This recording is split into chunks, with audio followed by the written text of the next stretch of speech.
Dan untuk membahas hal ini, kita akan membahasnya langsung bersama dengan Wakil Direktur Utama Sarana Menara Nusantara, Bapak Adam Gifari yang sudah hadir secara eksklusif di studio CNBC Indonesia. Selamat siang, Pak Adam.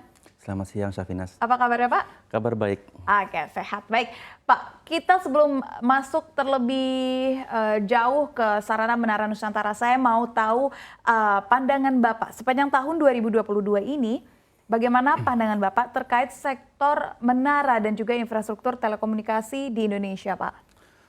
2022 ini merupakan kelanjutan dari upgrade ya, para operator untuk lebih menyediakan internet yang lebih baik ya. Jadi ada pematian atau turn off daripada 3G. Lalu 4G diintensifkan dan kebutuhan internet itu rupanya terus meningkat. Mobilitas juga meningkat, jadi berbeda kebutuhan yang selama 2020 sampai 2021 di mana orang banyak di dalam rumah selama pandemi. 2022 ini mobilitas meningkat, jadi kami percaya bahwa penetrasi ataupun ekspansi jaringan itu terus berjalan. Sambil juga ada upgrade, modernisasi daripada jaringan sudah ada menggunakan fiber. Jadi hal ini kami percayai juga masih berlanjut untuk tahun depan sih. Oke, kalau misalkan secara khusus Pak, untuk Sarana Menara Nusantara sendiri, bagaimana kinerjanya di tahun 2022 Pak? Jadi kita akumulasi aset lumayan baik ya selama 12 bulan terakhir sampai September 2022 ya. Total tower kita mengakumulasi tambahan 8.000. Lalu ada tambahan kilometer fiber yang menghasilkan revenue itu 60.000, mencapai 121.000 untuk tower fiber. Lalu juga ada tambahan konektivitas yaitu kayak semacam FTTH ya. Kita menambah sekitar 6.600 tuh dalam 12 bulan terakhir. Jadi itu relatif baru ya kita mulai. Jadi kita berusaha masuk tidak cuma di bisnis telekomunikasi yang wireless yang kita support, tapi juga ke bisnis yang pada dasarnya itu menggunakan kabel atau wired internet ya. Jadi itu sejalan dengan yang kita sudah canangkan perubahan visi kita dari sejak 2017 tadi, bahwa tidak hanya untuk tower, tapi kita juga masuk ke segmen lain yang mensupport industri telekomunikasi dari sisi infrastruktur. Apa sih Pak yang menjadi landasan dari adanya perubahan fokus ini Pak sebenarnya? Apa yang dilihat oleh Bapak yang dibutuhkan oleh klien ataupun masyarakat Pak? Ya, jadi kalau kita perhatikan di seluruh dunia itu bisnis infrastruktur telekomunikasi itu tidak berhenti hanya di tower. Jadi saya lihat misalnya Amerika, di Eropa, mereka sudah masuk karena ke segmen-segmen lain karena keunggulan mereka itu menyediakan infrastruktur di berbagai tempat di dalam satu area, region atau negara. Itu menyebabkan mereka punya presence yang cukup baik untuk menyediakan jasa yang lain gitu.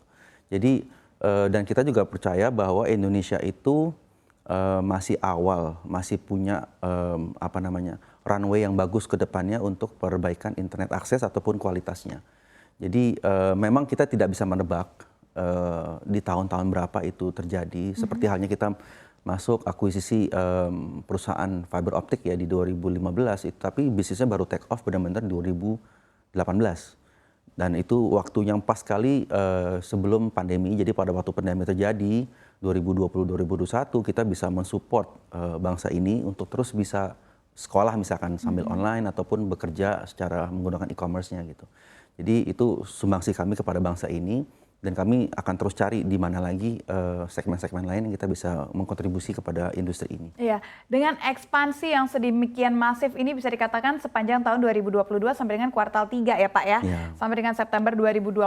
Tentunya pasti Sarana Menara Nusantara atau TOWR memiliki sejumlah tantangan. Apa tantangan paling besar yang dihadapi di tahun 2022 Pak?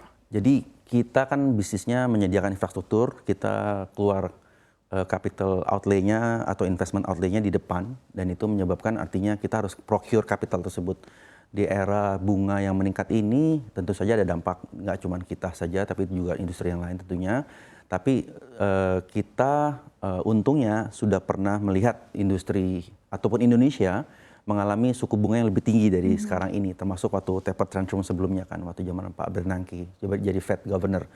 Nah, yang kedepannya kita mau resiko yang lain tuh adalah ini sebenarnya keinginan investasi para operator itu kan juga didrive oleh pada daya beli masyarakat. Oke. Nah, daya beli masyarakat, kita tahu bahwa memang telekomunikasi itu semakin tinggi kebutuhan atau prioritasnya dari share of wallet yang mereka keluarkan gitu kan.